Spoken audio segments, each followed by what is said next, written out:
Salut tout le monde, c'est Floralie et je me trouve à Plaisance sur le site qui accueillera la toute nouvelle résidence de soins de fin de vie, le Monarque. Les travaux ont commencé il y a quelques jours et la résidence pourra accueillir ses premiers patients dans environ un an, soit en janvier 2022. Par contre, sur les 3,5 millions nécessaires pour la construction, il reste encore de l'argent à aller chercher. Je suis donc allée à la rencontre de l'équipe derrière ce projet puisque la campagne de financement est toujours en cours.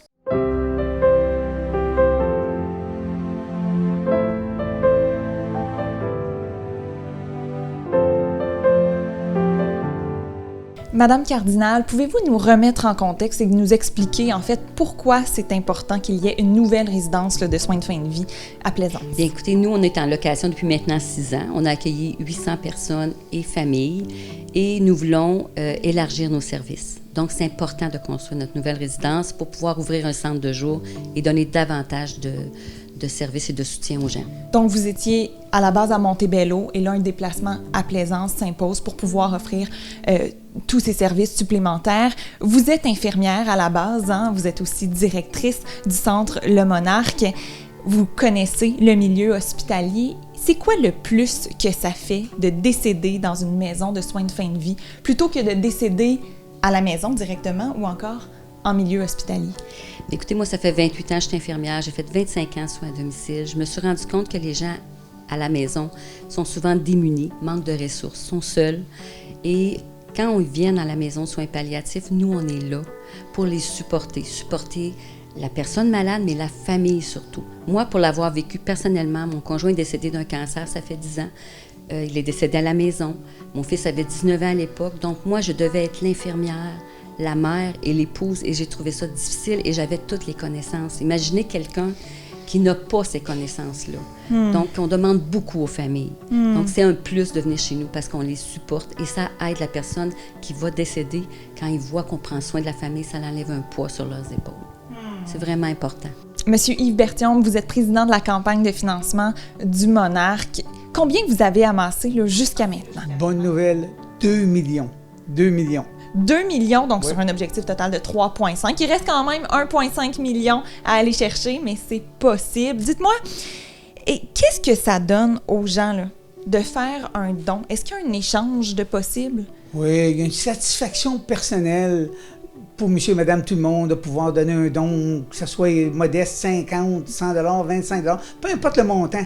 C'est une contribution, on se sent qu'on fait partie du programme et du Monarque et d'un projet communautaire.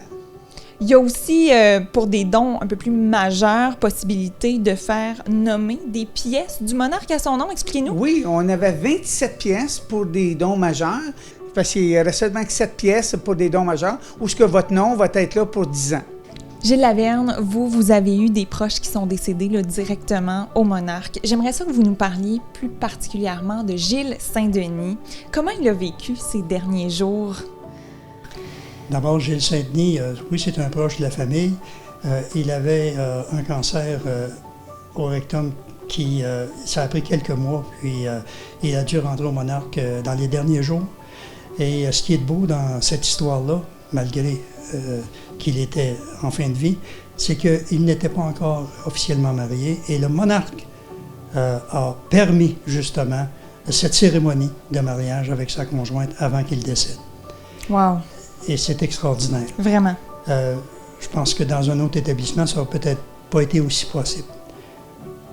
Mon frère, Michel, est décédé aussi en 2018, ici au Monarque, après une maladie qui était dégénérative. Et encore là, ça a été extraordinaire de voir comment il a été traité. La famille a été sécurisée et ça a été un poids d'enlever sur nos épaules à voir comment les gens du Monarque ont réussi à rendre cette fin de vie très acceptable dans la sérénité. Alors, si vous aussi, vous voulez contribuer à une expérience plus humaine, une mort dans la dignité, je vous invite à faire un don dès maintenant sur le site web du Monarque ou encore en appelant Tania Gagnon ou encore la directrice du Monarque, Manon Cardinal, parce que tous ensemble, on peut faire en sorte que le Monarque déploie ses ailes.